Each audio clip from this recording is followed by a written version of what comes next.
Welcome. In this segment, we'll talk about how to work with image shadows.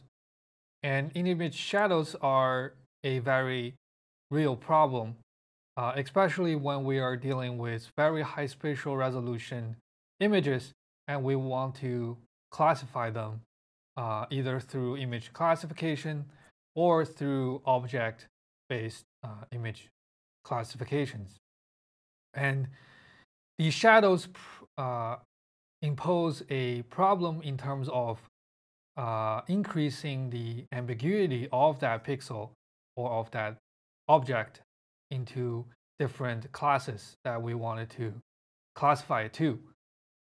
So here we actually show you an example of how we can detect those shadows and also work with remediating those shadows to enhance those pixels to give us a better result. So let's get right to this example. In this example, it's actually developed by myself. The shadow detection is the first segment we'll cover.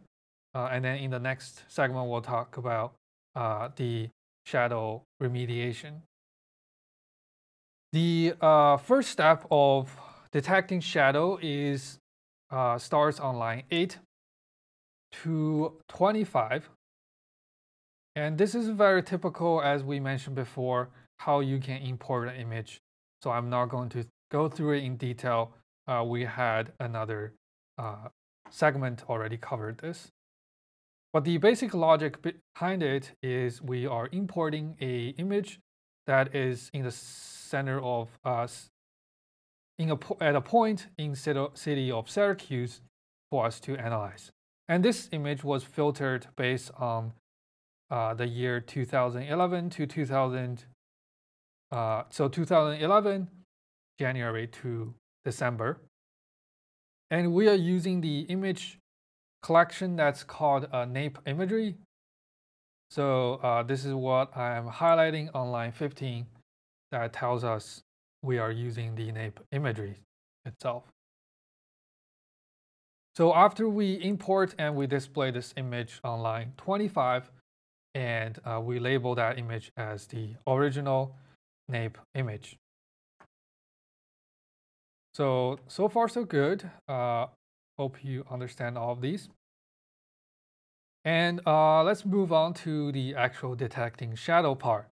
So I have a lot of chunks of text in here that I try to make it simpler to use this code. But obviously, in this video, I'm not going to read them out to bore you into boredom. So I'm going to explain how this code does. I'm going to just quickly comment out this section of code so I can show you more clearly. Okay, so we first start by looking at line 40. Line 40 is where we select the image and we select the green, red, and near infrared bands. And these are the fundamental bands that we want to use to process and detect the shadows. If you have the time, you can read up the blurb of text starting on line 29. But what it basically tells you is we are using a image detection algorithm, a shadow detection algorithm that is called C3 index. So I'm highlighting what that is, the C3 index on line 33, as you can see there.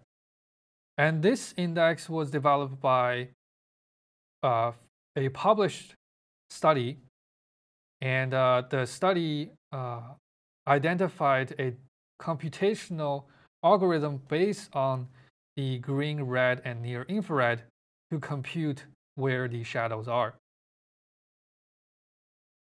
So if we move on to line 48, that is where we are creating the maximum reflectance among the green, red, and near infrared bands.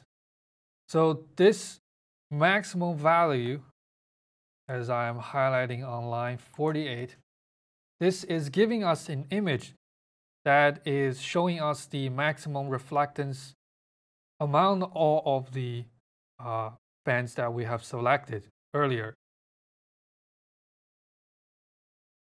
Then on line 51, that is where we assign and add this maximum value band into our image for further processing. And moving on to line 54, this is actually where we apply the C3 star index. And if we want to look more into the details of this, you're welcome to read this paper published by this citation. You can find the citation and simply by Google that paper on line 53. And in the C3 star index, we are using this function that's called arctan. So on line 55, I'm highlighting what that function looks like. And by using this arctan of the B over maximum, we can be able to calculate the probability of the image pixel that is shadow or not. Here we define on line 56 the B in the function on line 55 is the blue band. So we are selecting this B that is in reference to the blue band inside the image. And then on line 57 is where we associate this max inside the image to the band inside the image that's called max. And if you remember, just a couple lines back, we have selected the maximum reflectance among those three bands. So that's what the max is.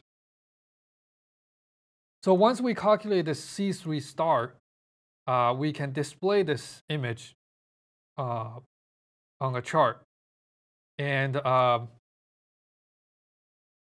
first we do on line 61. This is a more advanced way of displaying the histogram of all of the values within this C3 star index calculated values. And in the paper that was published, as I mentioned before, the way of selecting a threshold that determines if it's shadow or not is by looking at a histogram and draw an inflection point somewhere from from right to left. And I will show you in a moment how this looks like in the console after I run this script. And just to show you the script first, let's just move on here on line 64. And that is where we actually select our threshold and we apply our threshold onto the image so we can show where is the shadows and where are not the shadows. So we use this select B and we use this 0.85 threshold as I'm highlighting here. So we used a function, as you can see, before the 0.85, this GTE function. That is the greater and greater or equal to 0.85. And that's where we can show where the shadows are or not. And on line 65, we use this update mask. And this is where we update the image so we can reflect those pixels that is shadow only. And we simply just remove all those pixels that does not have shadows in them, so we can properly display them using this function. One caveat with using C3 plus is it's not sufficient at identifying the shadow pixels if you have water pixel.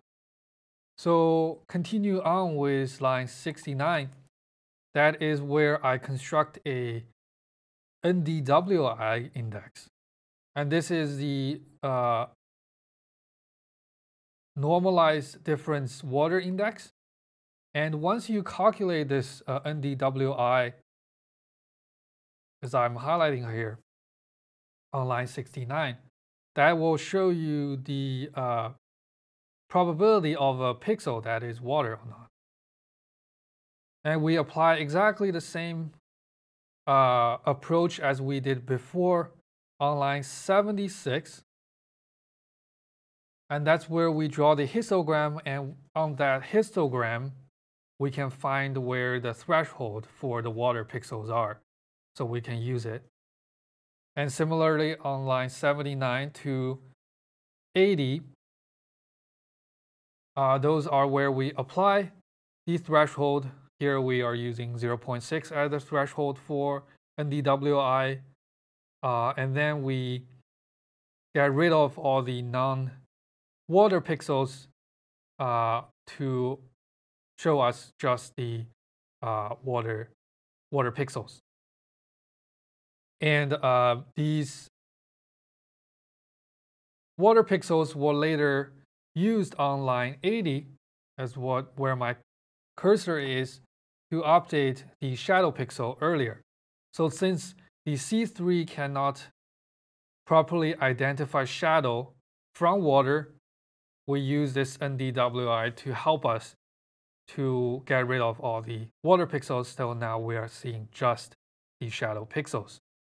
And this final detection layer is called C3 shadow, as I'm showing highlighted on here on line 80. And it will display that on line 83 by showing it in the map down below. So let's see how this looks like.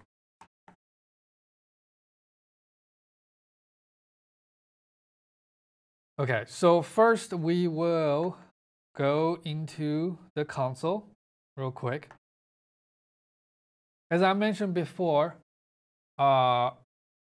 if we look into this histogram, first histogram, that is the shadow value histogram.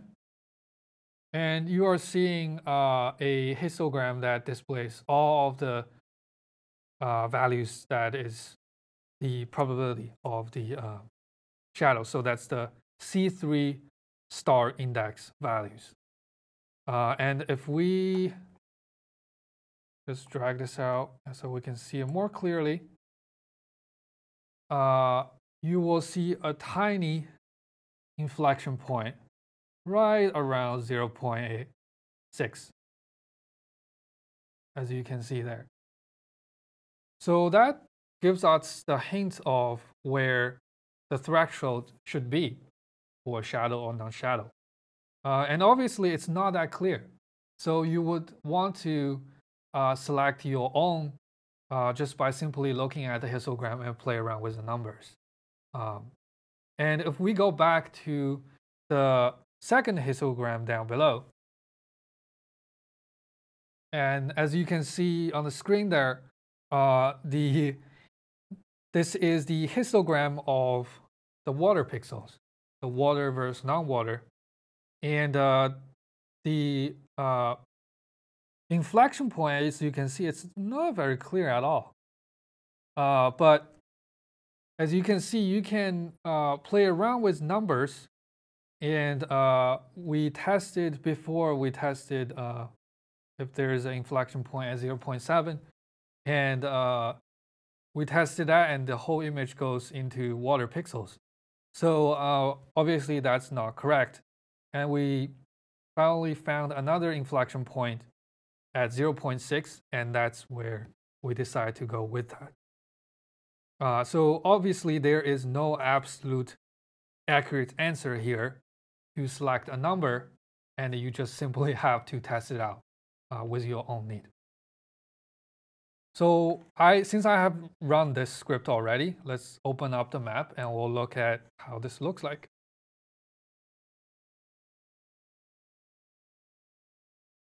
So first I will just hover over the layer to show you what the different layers look like. So as you can see, there are two different layers of images here you're looking at. The first is the original nape imagery. So this looks very familiar to our human eye, as green shows the different green areas, so the vegetations, and then very distinctively we can see the gray land cover, which is impervious land covers, and then you can see the carrier dome that is near the campus here.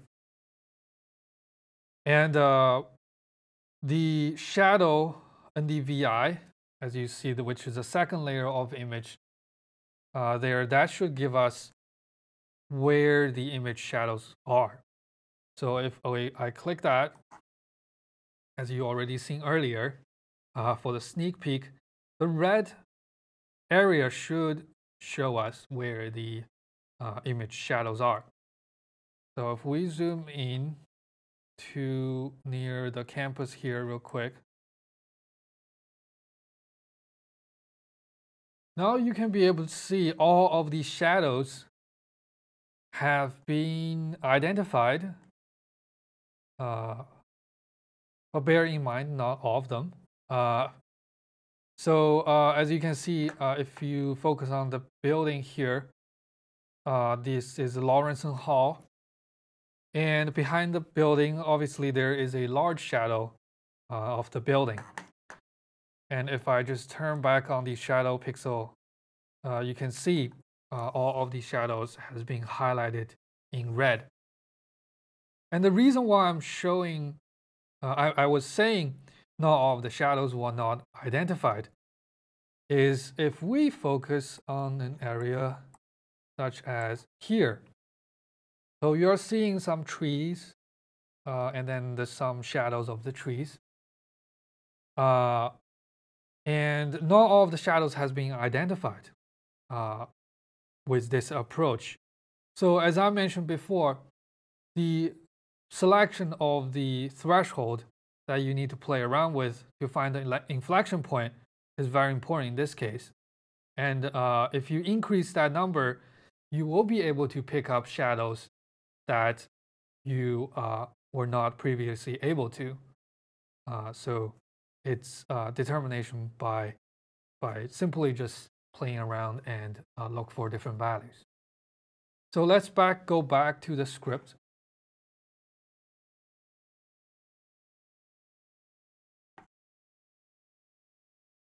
In this second approach, it's using a completely different way of computing image shadows. And let me just quickly uncomment this so you can see it more clearly. And we start with line 94. And this is where we select the RGB bands, as you can see where I'm highlighting here on line 94. That is the red, green, and blue bands. And the reason why we divide by 225 on line 96 is we simply need to convert all the numbers into the original digital numbers for this approach to work. Then on line 99, that is where we use this very handy function called RGB to HSV. HSV, if you are not familiar with it, it's called hue saturation value space. It's simply a different way of representing an image. And it's focused on these three different parameters: hue, saturation, and value. And it has been shown very well that it's a great way to show where shadows are based on this space. And that's where we use that function. And then continue on line 102. That is where we compute the NSVDI index based on the HSV conversion that we just did. And this index calls for the use of the S and the V values, which is associated with the saturation on line 104, and the value of the value space, which is on line 105. And very similarly to what we did before, on line 109, this is where we print a histogram of this NSVDI values to find that inflection to help us identify the threshold for shadow versus non-shadow. Then very similarly, as you've seen before, line 112 and 113 is where we show exactly the shadow pixels and remove those non-shadow pixels. 116 is where we present you the layer of the shadow using the second approach on the map down below. So if I run this, we'll first look at the console. So here we're seeing the two histogram we showed earlier with first approach. But if we look at the second approach, we'll see another histogram that is showing down here. And if we zoom into this graph down here, you will be able to see the histogram of the NSVDI from the second approach. And here the inflection point again is not very clear at all. So obviously you have to look around and play with the numbers. And our example show you here is at around 0.2, which is right around here. So as you can see, that's not a very clear inflection point. But again, you have to use your own judgment in this to determine that. So we'll also show you when we open up the map here. I'm gonna just open up the map down below. And here you will see three different layers. So the first two, as you see, the original nape image from we showed earlier, and then the shadow and the WI, that is the first approach.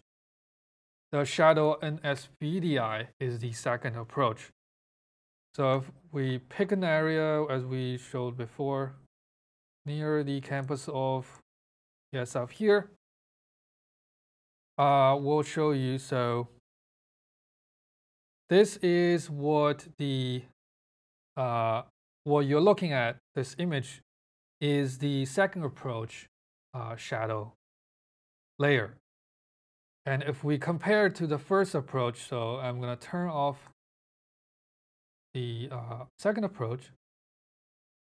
As you can see, clearly there is a very dramatic difference as you are looking at, say, if we focus on the tree line here near the Oakwood Cemetery, if we focus on this area, when I turn off the second approach result, you'll see all of the shadows has disappeared.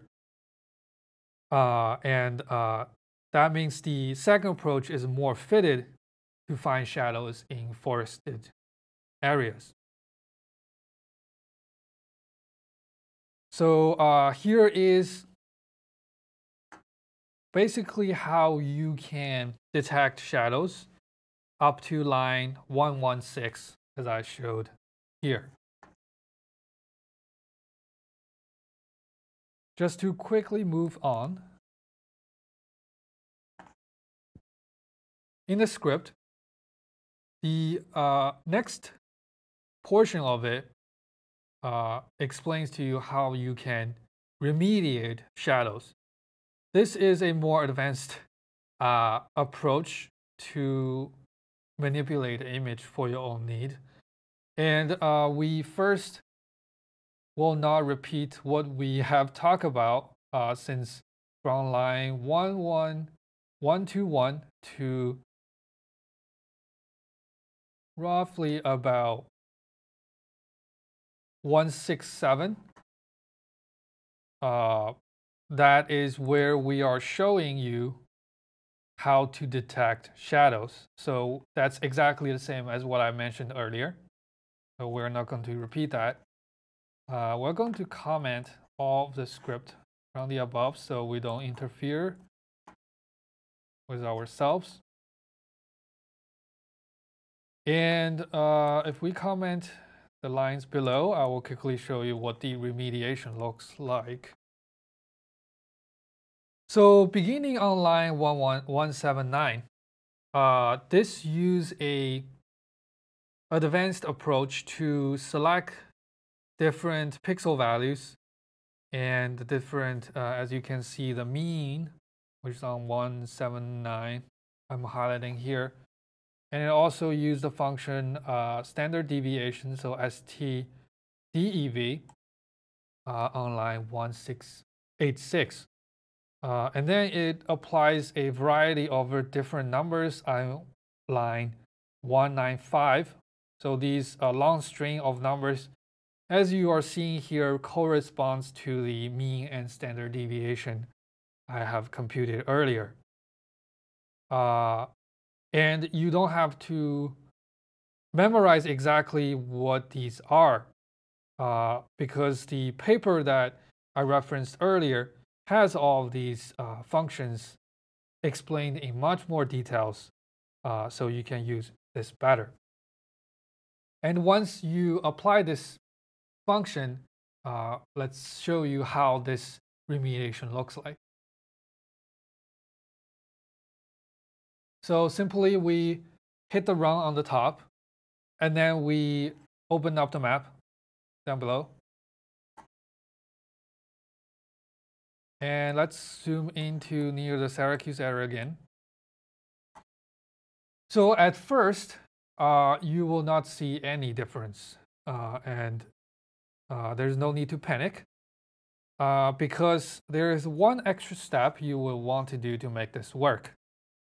So if you hover your mouse over the restored image, there's a gear will appear. And in here, you're seeing the range of displaying this image is completely blank. So we need to assign a range, of course. So here, if we just click on custom, stretch to 100%, now some value is assigned.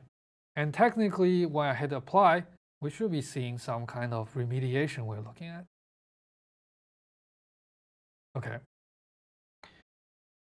So if we turn off the shadow layer and we first look at the reference image, if we focus in on an area, let's say an area around the Lawrence Hall again,